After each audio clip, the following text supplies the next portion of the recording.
शानू पुत्र एक कप चाय बना कड़क सी। लाता हूँ। हैं, ये खाली कश्ती कहाँ जा रही है? चाचा कादर बख्श, लगता है तूने अपनी कश्ती ठीक से नहीं बांधी थी, वो खुल के दरिया में बह गई है। लगता है तू मुझे अप्रैल फूल बनाना चाहता है। पहले कभी मैंने तेरे साथ ऐसा मजाक किया है? तो तू सच कह रहा है? तू ऐसे यकीन नहीं करेगा, जाके अपनी आंखों से देख ले। मेरी कश्ती आगे चलेगी तो फिर नहीं मिलनी। मेरा आखिरी सहारा वही है, चाहे फिर भी लेना यार। अच्छा चलो। चल, ये तो वाकई गैप है।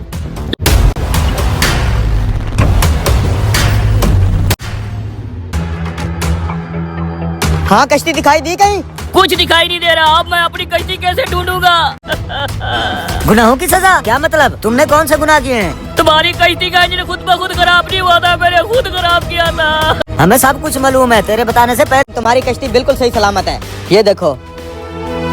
शुक्र है मेरी कश्ती सही सलामत है। शुक्र है या अल्लाह तेरा बहुत बहुत शुक्र है, मेरी कश्ती सही सलामत वापस कर दी। जाओ और अपनी कश्ती संभालो।